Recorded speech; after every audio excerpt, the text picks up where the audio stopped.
All right, let's see. Woman discovers her grandfather's horrifying secret. I like this already. I like it already. I like this already. Ivan, step out here. What the f? Ivan, You got a warrant for your arrest. Ivan, what happened, Ivan? Yeah, so it's for murder charges. He just looks guilty. Ivan looks like he's up to something. This is 60-year-old Eileen Gowan. She is briefly seen here leaving this apartment complex with a briefcase. This is the last time she would ever be seen alive. You know what makes me sad? I see these people going about their business and minding their own life. They go about their life and minding their business, and then they cross paths with some fucking lunatic creep psychopath. It makes me sad. Like it's somebody's mom or like somebody's sister. It just makes me sick, dude. Oh, God. 911, what's the address of your emergency? So we're driving down the road to go shooting, and there is a dead body on the side of the road. We're going shooting. I don't think I needed that bit of information. People just do that. No, but I don't know that you need to tell me that. You could just say I'm driving down the road and I see a dead body. I'm going shooting. Okay, good for you. Eileen's body would be found 13 days after the last time she was seen on This CCTV. is terrible, man. Police believe she was entangled in a deadly love triangle prior to her murder. But over the course of the next several months, this cold case would turn out to be far more complicated and even more disturbing than they could have ever imagined. Buckle up. When me and her broke up, she moved in with a guy, and we tried to mess with her. And all I know is his first name's Sam. They said we told her it was a bad deal with him. Because he's telling me if the cops get behind him, he's gonna run into a tree. Central 166, be advised. It's their grandfather in the car, and he called them saying that he's possibly going to try to crash the car. Dude, is Dr. Insanity the GOAT? How do you get this information? But the way he's put it together, he just showed like a trailer. I'm hooked. I'm hooked. Dude, what the hell is wrong with you, bro? This guy's amazing. Oh, dude, JCS, you fucked up, man. The way he gives you like a little tidbit. Dude, like, I want to know, why was there a police chase now? And now we go back to the beginning. Dude. Guy's good. You're good. You're good, sir. Look, he's got disclaimers. Dude, when you're going disclaimer, You don't even have to do that. He's just doing it. no one cares at this point. But Wow. you're throwing disclaimers out there? Wow. Copyright February infringements? 13th, 2023, Eileen Gowan was seen leaving her longtime job at Sugar's Diner. She had just told her daughter over a text message that she was on her way to pick up some things from her friend Mike, who she had recently moved in with, after breaking up with her ex-boyfriend, Sam Brammer, only a week earlier. Strangely, she would specify that her co-worker at Sugar's Diner would be the one to drive her there. However, as Eileen left her workplace, no co-worker would show up. Instead, strangely, her ex-boyfriend Sam would be the one to pick her up. Hours would go by, but Eileen would never show back up to Sugar's. The owner of the restaurant, Megan, would begin worrying as to where Eileen could have gone, and started frantically sending her messages asking for her whereabouts. But oddly, she would receive a single message back, saying, "Leave me alone, I'm done." This was very strange coming from Eileen, as she almost never texted, usually resorting to phone calls, and was often extremely responsible. Something strange was going on. Yeah, no shit. The day That's the best you could do, bro. So this woman's supposedly quitting, and you just say, "Leave me alone"? I'm done? would go by, and Eileen would never be seen. The following day, Eileen's daughter would file a missing persons report for Eileen to the Council of Bluffs Police Department, and an investigation began. Detectives would begin collecting CCTV footage from everywhere in the town to try and fully document where Eileen went the day of her disappearance. But this would be quite the lengthy process. So without anything to go by, police would start asking her family and friends. Apparently, after leaving her ex-boyfriend, Sam Brammer... I'll say this again, like, The Sopranos, you could never make that show today. Based on There's You a can lot just of, track Ring cameras. yeah. There's a lot of. You know how many times they're able to get piece information together from people's Ring cameras at their front door? They just get all of the information. They just go down piece it the together. They're like, okay, well, they were there at this time. What cameras?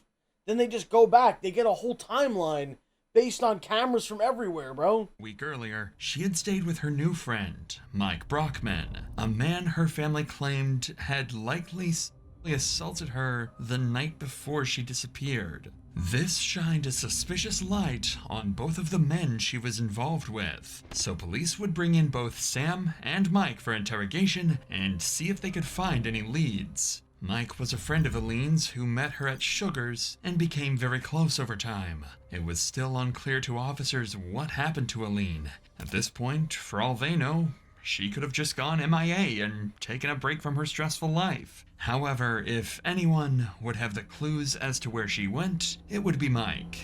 So basically, as you know, I talked to you on Monday, or Wednesday, I guess, was the first day I talked to you. I had received information from some of the family that you and Eileen were possibly in a relationship, or kind of sort of, she may have lived with you for a few days or a week or so, but if you could just kind of go before Monday, just kind of tell us how you guys know each other, how she ended up out there at your place, that kind of thing, and then we'll kind of move from there. She was a waitress at Sugar's, and I knew her from in there, and I talked to her before and stuff like that. Mm-hmm. And then she told me, I don't know, it was like on a Tuesday or Wednesday night, that she got kicked out and she needed a place to stay. I said, well, you can stay at my place for a couple of days. I think it was Friday. She called me and she said, I won't be coming back. She says, we're getting back together, her and her boyfriend. Mm-hmm. And all I know is his first name's Sam. I don't know anything else about him. Sure. And so I didn't see her. And then she called me crying on that Saturday night, and she said, oh, we got into it. This is why you don't get involved with people like this. Do you understand what I'm saying? No good deed goes unpunished. He's trying to be like, I don't know if he's trying to make moves on her or what. Oh, yeah.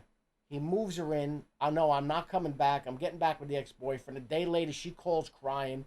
Who the fuck wants that shit in their life? Bro, stop. Hell no, bro. Bro, stop. Just wish people luck and move on. Okay? Just wish people, I wish you all the best. Take good care of yourself. I come out for a day. Jesus I said, you Christ. can come back out.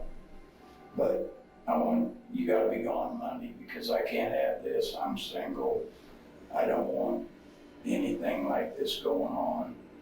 Two initial thoughts can be made upon hearing Mike's story. On one hand, it seems like Sam was back together with Eileen, so Sam would be a much stronger person of interest, as he'd likely been the last person to see her. On the other hand, Mike may have had a deep connection with Eileen, meaning if he learned she got back with her ex-boyfriend just days after moving in with him, he could have played a sinister role in her disappearance. But detectives plan to let Mike tell his side of the story before confronting him about the suspicious relationship.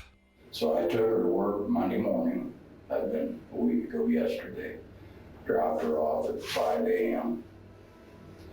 And she was supposed to get off at, I don't know, she said 7 or 8. Her daughter was gonna pick her up. She's gonna go to her mom's and get her safe and take to her daughter's. And then she was supposed to come back to work at 2 o'clock in the afternoon. Well, then I get a phone call from the bar saying, hey, have you seen her? And I said, I haven't seen her, I haven't talked to her, nothing. Oh, she didn't show up for work, she didn't show up. I said, I haven't heard anything. And I tried to contact her and couldn't get a hold of her. So I sent her a text message and I said, all your stuff that's bagged up is gonna be sitting behind the bar. You gotta get it, I want it out of here. I don't wanna mess with any more of this. And I never, since 5 o'clock that Monday morning, I'd never had any contact with her, phone, text, or anything. And then I didn't know anything till right before you called me that she'd come up missing. Mike would go on to claim that he never had any... I mean, did that sound... I mean, we've seen a lot of these, like, interviews. That sounded like the truth. It sounds like he's giving them the facts. Yeah. Like, this is the situation.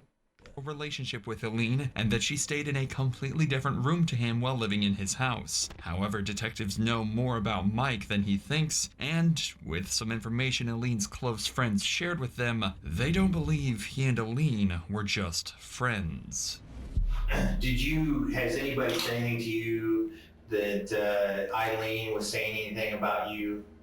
Have you heard anything about her making any statements about you and your behavior while she lived or was staying with you out there? No. So you haven't heard that she may have made a statement that you possibly assaulted her while she was out there? No. Okay. That statement was made to a couple people that you supposedly laid down on her bed with her and spooned her from behind. Is that? No. Can you tell me, is that any of that accurate? Any of those statements? I would not do that because, like I said, she was a loose cannon, and she's scared. I mean, I guess here's the deal. You're a grown man. She's a grown woman. You know, if there was any type of whatever contact between you that was consensual, there's absolutely nothing wrong with that. I mean, she was crying that first night she come out, and I hugged her. Okay. But there was no relationship, no asking for it or anything.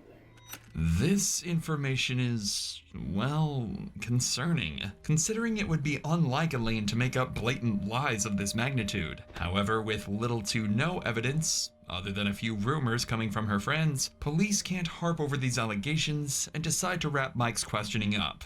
At this point, Mike is still considered to have potential involvement in Eileen's disappearance, but with a lack of leads, they direct their attention to the only other potential suspect, Eileen's ex-boyfriend. What are you thinking? I think we know it's Sam because the guy, the video in the beginning, they showed they showed Sam come out. No, but I don't think that's that old guy. What do you mean? That's not... Sam is not the old man. I thought it was Sam. Wait, is Sam the old man? Sam Brammer. You already met Detective Dyer. No, that's not the old man with the mustache. Right there. Who? With the blue. Oh, I'm looking at them. They're the cops. Okay, yeah. I mean, I think we saw the video already, and it showed the guy come out. Your first name's Yeah, this is Detective Dyer. I'm the sergeant that you talked to on the phone. My name's Ted Roberts. I'm a sergeant. Dumbass. All right, bro. Yeah. I was the last person to see her alive. I didn't say that. Yep. I didn't say that. Yes, you did. Yeah. Yes, you sure did. I said you were the last person that saw her before she went missing. Sam wasted no time adding more suspicion onto his name. The phone recording shows that the detective never mentioned Sam being the last to see Eileen alive. Eileen has been missing for less than 48 hours at this point, so the fact that he's already alluding to the idea that she's dead is awfully disturbing. But this would only mark the beginning of Sam's unsettling choice of words during the interview. You said that I got the phone. I said, oh, no, I want them to arrest me so I can have a lawyer. No. Yeah, that's I think you misheard me there. I got it recorded. I'll have to go back and listen to it. But yeah, I'm pretty sure that's not what I said. But I mean, basically, we got a crazy deal here where Eileen is evidently, her family and everything else, she's never done this kind of thing before. She's never just took off and gone. They all know What she does is she comes to me, and she moves him. She's moved him with me 4 or 5 times. But usually when she moves him with me, she stays away from home. Yeah, because they said that they talk every day. The daughter and her talk every day on the phone or whatever she says. Yeah. If they need something, then they'll get all over it. Okay. Just like when she got arrested for the DWI, she went to jail. They finally bailed her up. What did they do? They took her and dropped her off at the bar. Okay. And she was homeless. Okay. If you could, I just need to know what went on Monday morning. What happened Monday morning with you? She texted me. Okay. and wanted to know if I would come and get her, because one of her friends supposedly was supposed to come and get her, and supposedly ran out of gas. So. Did she tell you the friend's name or? Okay. So I got there, and I said, I'll be there in a minute. She goes, don't come inside. I don't want Megan to know that we're back, or you're with me. I said, okay. And I pulled up, she gets in the truck. We take off, run out to this, supposedly the one that tried to do something with her. And dropped her off there. Then I left. And then wasn't too long after that is when she called me. I think she was at my house knocking. See, you can't get in my apartment building unless you have a key to get in. But I think she was knocking on my window. I didn't look, I didn't care. I just wanted to lay down and take a nap. That's when she texted me, wanted to know if I could talk to Emmy about letting her move back in, because this guy, now that's true. When? That night. The night before Monday? The night before Monday, yeah. Okay. And I don't know if that was true or not. I don't know if she was just saying that to get me to take her back or what. I don't know. This statement adds more weight to Aleen's allegations towards Mike. If Mike did do these things to Aleen, then moving out and staying with Sam would be completely logical. On top of his statement, what Sam is about to reveal to detectives will make the allegations much harder to dismiss and place all the suspicion back on Mike. And she says, please talk to Emmy, see if I can come back home. He me last night. Sam, I love you. I promise I'll quit drinking. Please give me another chance. Then she says, I'm hanging out with her, and this was at 122. What's it say? And it says here, I'm hanging out with a friend, I will get hold of you later. I'm not going to work. I'm not going back to work. Back at 2, right? I think 2 or 3. Yeah, okay. I can't remember. Okay. And then to go to work, go back there, they treat me like shit. And then she says, you've seen it. They have. I mean, but I can't say nothing. And then and I said, why are you telling me? Why didn't you tell me this earlier when I was talking to you? You're drunk. You're drunk, ain't you? Be honest. That's why I can't do this no more. Please, do not call me no more, text me no more.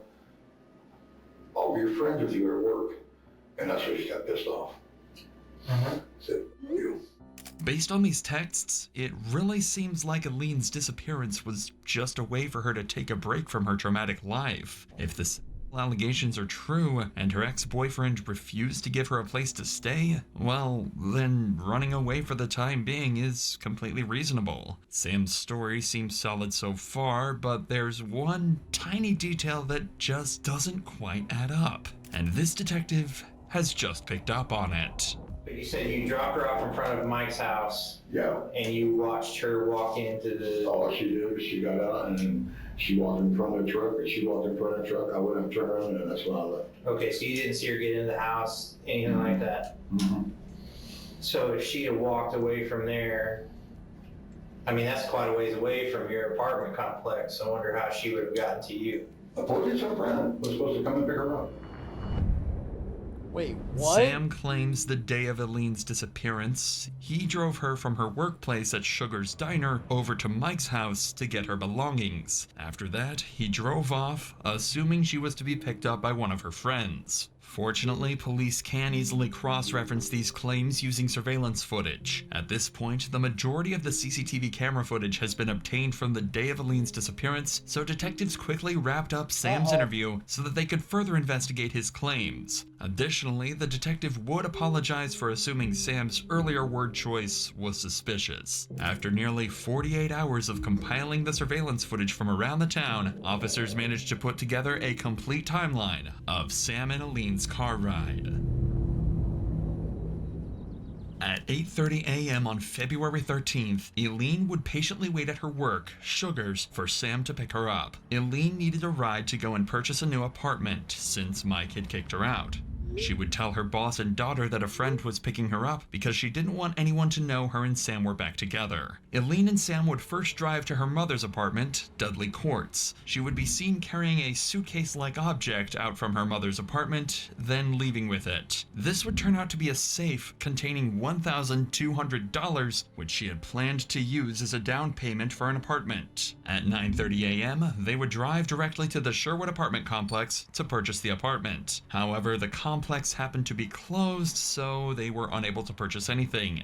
This is where the timeline starts to deter from Sam's claims in the interrogation room.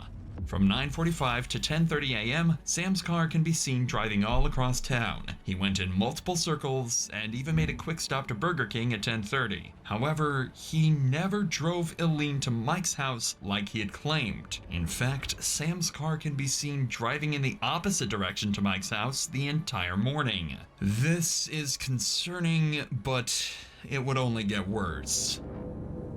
For the next 2 hours, Sam's truck goes off the grid. It's completely unknown where he went, and no CCTV cameras had managed to capture his location.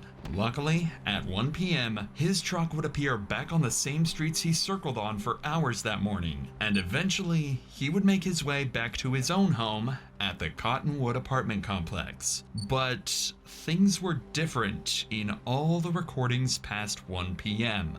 Eileen was no longer with Sam. Cameras had clearly captured that Sam was nowhere near Mike's house the entire day, so why would he feel the need to lie about where he dropped Eileen off? This footage paints Sam out to look awfully suspicious. And while both Sam and Mike have some strong dirt to their name, Sam's clear lies convince officers to bring him back to the station the very next day, this time to confront him on his false alibis. Unbeknownst to detectives, this very interview... This guy loves doing air quotes. You notice that? Every 5 fucking seconds, he's like this. He's always with the... I don't like... that's another thing, too. I don't like grown men that do that. I don't think grown men should be in conversations going like this. You know another thing too. Another thing I believe grown men should not do. Guys, this is another thing grown men should not do. You ready? When you make that little heart symbol with your hands. Oh yeah. Guys, don't do that. No. Even if I think the air quotes, ironically, can be funny. If you're doing it as a joke, but if you're trying to have a serious conversation like that, you can't keep doing the air quotes. And the thing about the heart thing, even if you're with the chick and she does it to you, you can't reciprocate. Sending hate from prison. Listen, convict, shut the fuck up. Yeah, dude, you're fucking locked up. Yeah, so shut up. Fuck you. Fucking convict. Kiss my ass. View would spark a months-long game of cat and mouse involving a high-speed pursuit, unsettling clues, and a chilling discovery. But before we get to that, let me tell you about today's sponsor, ShipStation. Interrogation room to explain the inconsistencies in his alibi. The other day when we were in here, you told me that you got a phone call from her and you went to pick her up from her. So if you could do me a favor and just kind of go through that timeline again. We know that it was somewhere right around 8:30. So if you can just... Bro, you can't get away from shit because they can look up the phone record, see the exact time there was a call. You can't get away with shit, bro. I just can't believe there was a time in this world where there were no cameras, no cell phones. Somebody just said kick on a prison phone is crazy. Go through that timeline again as far as... I'm not too sure on the time. Okay. But anyway, she texted me that morning, and I didn't text her back. I called her, and she wanted to know if I would come and get her, because some girl was supposed to pick her up, and she ran out of gas. So I went and picked her up, and she got in the truck. I left, and she wanted to talk to me about helping her get in the apartment, because she lived in the same apartment building I did, but she didn't pay her rent, so she got kicked out. So, but she didn't want to go home right away. So me and her just went right down Broadway, and then she wanted to stop at her mom's house. I stopped at her mom's house, and she was in there for, I don't know, 5 or 10 minutes. She come out there, got back in, and then we was going back down Broadway, just talking some more. And she promised me, she wanted me to drop her back off at his house. But she made me to promise I wouldn't do nothing to him, and I told her I promised. As a matter of fact, when we get there, we just get out, you walk in front of the truck, I'll go turn around and I'll leave.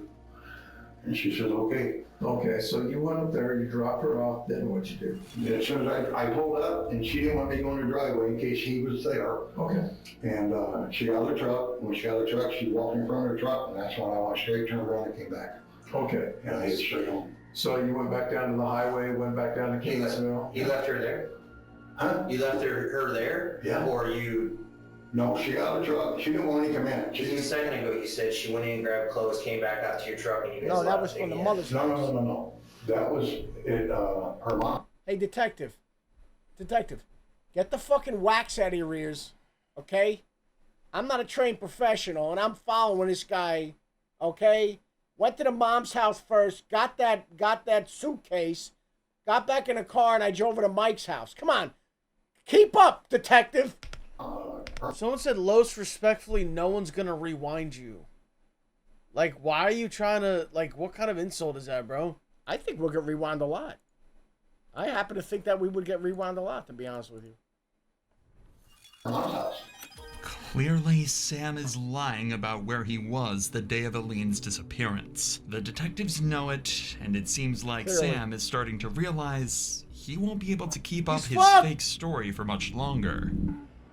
Even after being told that cameras show him nowhere near Mike's house the entire day, Sam insists on his story that he did in fact drop Eileen off at Mike's house. With this, the detectives would take a brief break from the room to watch the footage over again, just to triple check that Sam is 100% lying. And to nobody's surprise, the footage showed Sam on the opposite side of town during the time he claims to have been at Mike's. So when the detectives return to the interview room, they'll use this information to try and get Sam to own up to his lies. We got a small little snafu here I need to talk to you about, okay? So you said after you dropped her off, out there off of Highway 191 at that residence, you headed back to your apartment. We checked some of our cameras, okay, and we have a camera at 36th and Broadway, and we have your truck going westbound at 9:28 a.m. going to Omaha, okay? When you pass 36th and Broadway heading west. So you didn't go home, you went over to Omaha, it looks like. Do you remember what you did or who you saw? I don't remember going home. Where'd you go? I told you I went straight home. I don't remember going home. Well, the camera doesn't lie. It's your truck and it's your license plate number. Right. Okay. At 36th and Broadway at night. Dude, I would fake dementia if I'm older. That wasn't me. That was not me. That wasn't me. If it was that my was car, not me. look I at was my home. car, it's not me. That was me. I was home. And you know, it's like one of these things where maybe legitimately the guy doesn't remember. Maybe he doesn't remember. So. And you can't really say it's someone else's car because look at these marks on they it. got the license plate and everything. Then we know what that's. 28 a.m. Going west. But I'm faking toward dementia. 480. And then 1 hour later, you're coming back from Omaha, and you're going eastbound coming back into Council Bluffs. 1 hour later. No, we're going home. Where'd you go? I went straight home. Sam is stuck at this point. No matter what information detectives reveal, he will not admit to anything. At this point in the interview, all Sam has left is to simply reject everything the detectives tell him. They know Sam isn't telling the truth, but why he's not... Bro, the wasn't me defense wasn't me. I saw you with her, wasn't me. Facts. I saw you. That wasn't me. You know what? Maybe it wasn't you.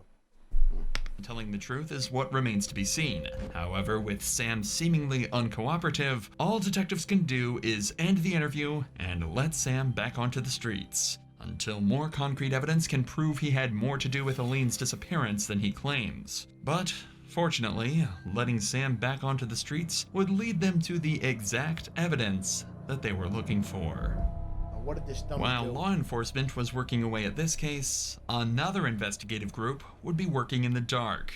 Eileen's family. Everyone held hope that Eileen was still alive, but with time passing, her family was demanding answers. Sam and Eileen had a long history of arguments, physical assault, and much more that the family was well aware of. They knew Sam had more information about Eileen's whereabouts than he had told them. So, to figure this out for themselves, Elaine's son, Jack, would show up to Sam's door that same night, and he would pound on the door, and upon opening, Jack would ask the simple question, "What the hell did you do to my mom?" In Jack's words, Sam stared at him as if he had seen a ghost and then shut the door in his face. Sam panicked. Whatever he did to Elaine, people were starting to catch on. Later that night, Sam would talk to his granddaughter, Emily, and would claim that he was going to harm himself so that he could go visit her deceased grandmother. This shocked Emily, as in her eyes, Elaine was still alive. Quickly, she would call 911 to report everything Sam had just told her, and shortly thereafter, police would locate a drunken Sam at his local bar. Hi, sir. How are you? Good. Is this your vehicle? Yes. Hey, can I just talk to you real quick? Yeah. What a mess. Do you have any weapons or anything on you? No. Hey, we were called to check your welfare. Okay, I think you talked to your granddaughter earlier, and she was concerned about you, some of the statements that you made to her. I'm here for you, man. Tell me what's going on. Why are you feeling the way you're feeling? My girlfriend, it was like a week ago, me and her broke up. She moved in with a guy, and apparently he raped her. What's his name? The only thing I know, he goes by Mike. Me and her broke up. She didn't have a place to go. She moved in with him. She told me Friday that he tried to mess with her. So I called my son and see if he can move back in because he kicked us out. So I called my son and see if he can move back in with her. And then I went to his house, got her stuff, took her to my son's. And then the next morning we went to work and then she went right back to him. So I don't know. So what comments did you make to your granddaughter that would be concerning this evening? I just told her I'm going to go out and have a couple of drinks and I love her. That's it. Okay, did you mention something about seeing Grandma tonight? What's that? Did you mention something about seeing Grandma tonight? No. I would like for you to...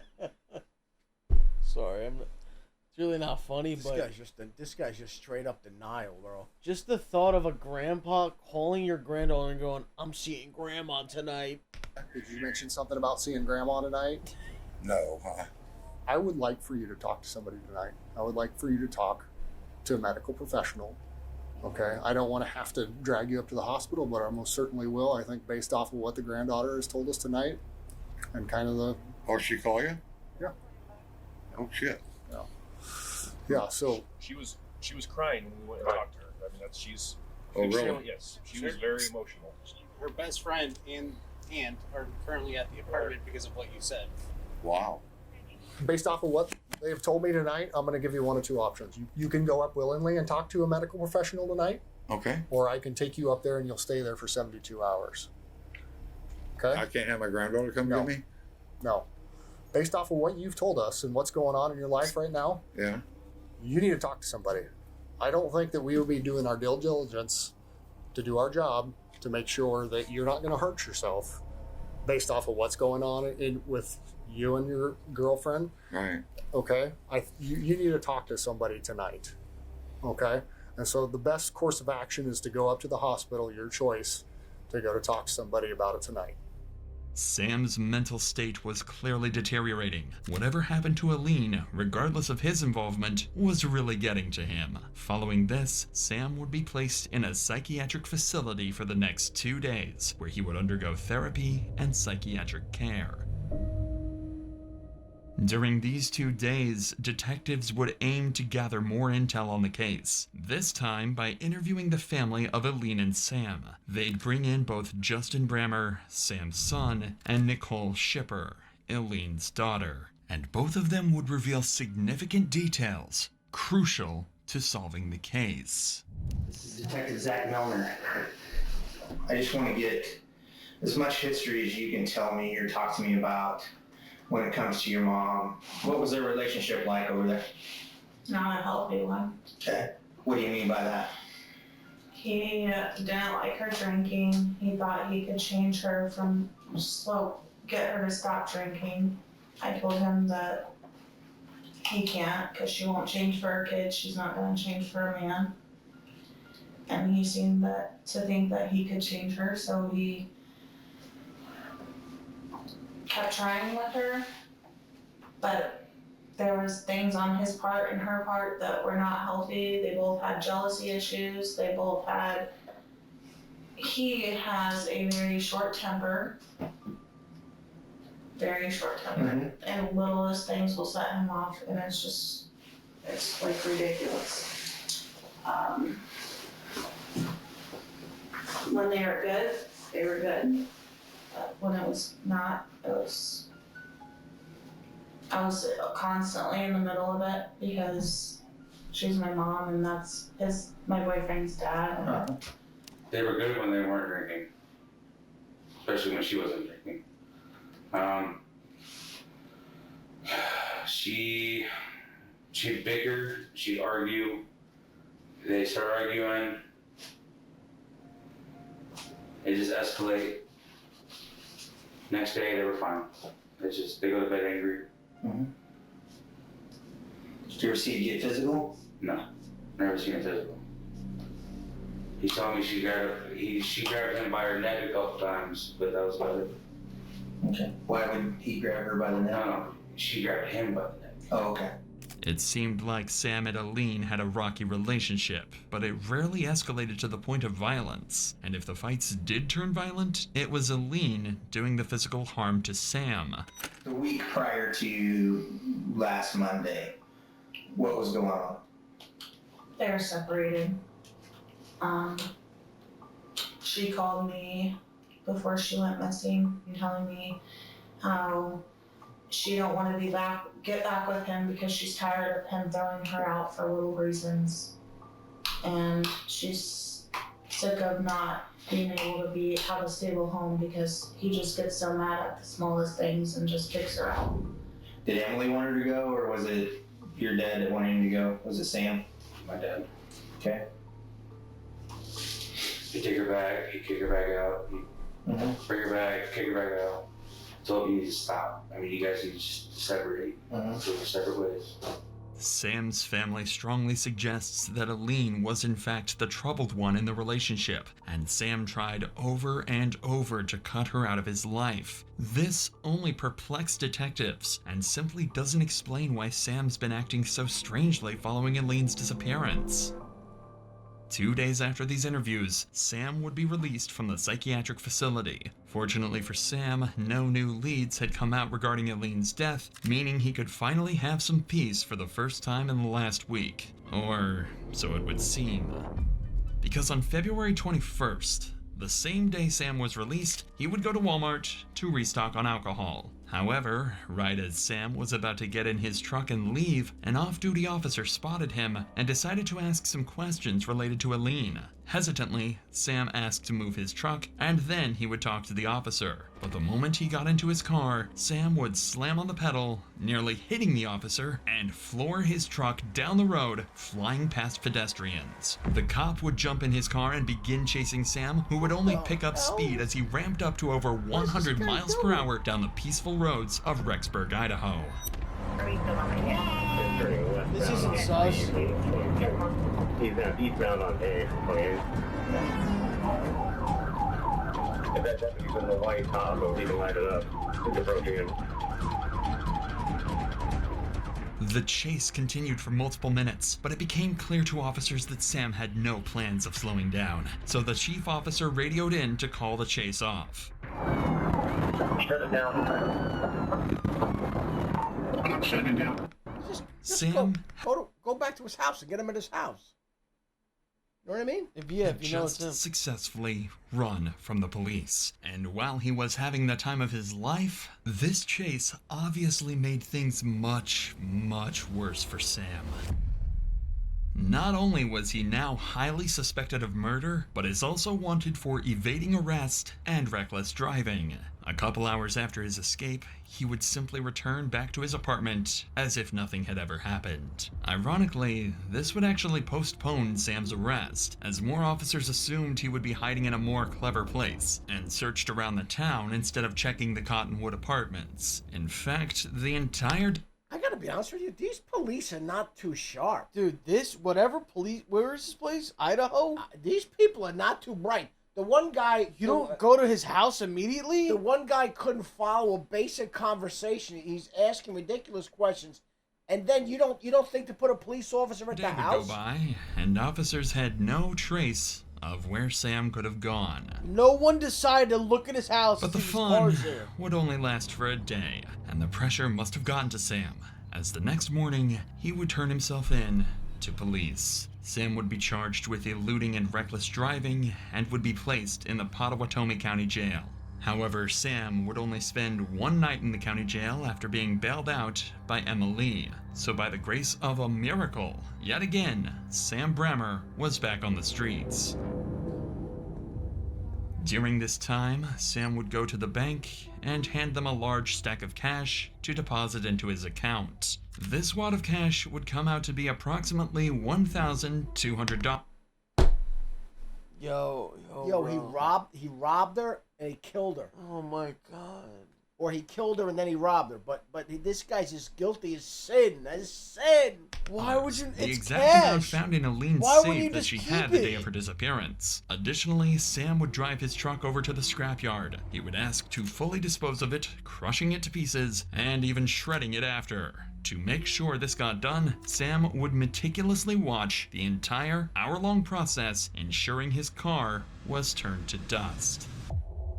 It couldn't be more obvious that Sam had something to do with Eileen's disappearance. The lies to detectives, the disturbing comments to Emma Lee, running from the cops, cashing in Eileen's safe money, and now shredding the only potential piece of evidence he had left. On top of all of that, detectives had looked into the claims involving Mike Brockman and discovered that Mike was at work all day at Omaha, Nebraska, nowhere near Sugar's Diner where Eileen was last seen.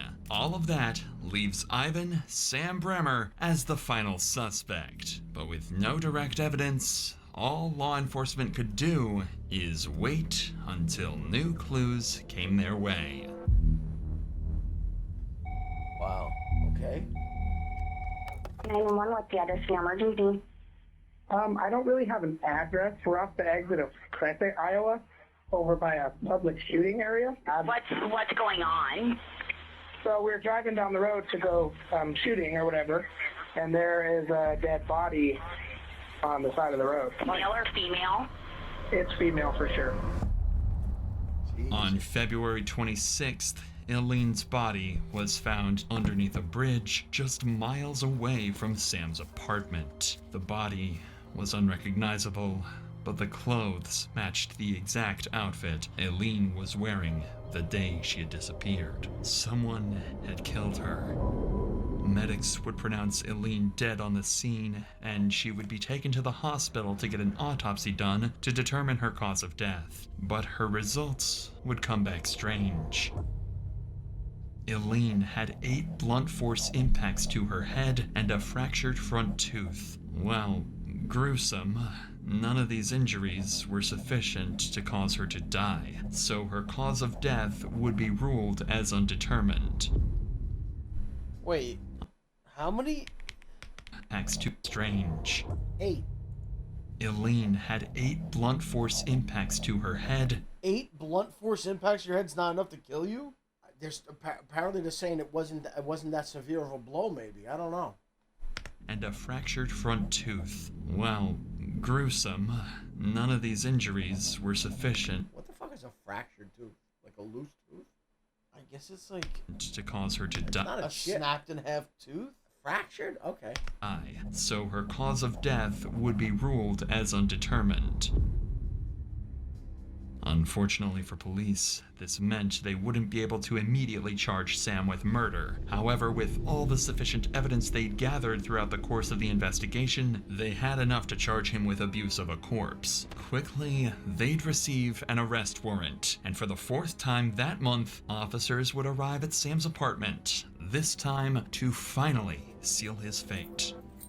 Hello, morning. We're looking for your grandfather. Is he here? Okay, just 1 second. Just go. Sam, right? He goes by Sam. Okay. Is there anybody else in there? No, just him. He's sleeping. Okay. Has he got any guns or anything like that? Okay.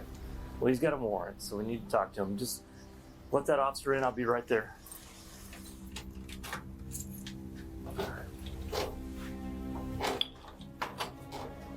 Ivan.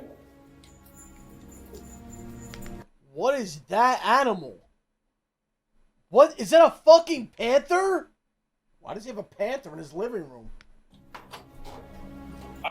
No, it's a big cat. It's a big cat. He's got cats. There's cats. Step out here. No, Never mind. cat's like, what the fuck? It just it looked like it was far. It looked like a mountain lion or something.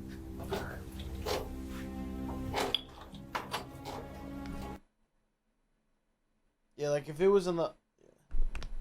Ivan. How about this poor girl, man? Step out here. This poor girl. Show us your hand. No. No. Hey. Okay. Come here. You got a warrant for your arrest. I'll let you smoke that if you just. Let me put it up. No. Oh, you can smoke it. All right. All right.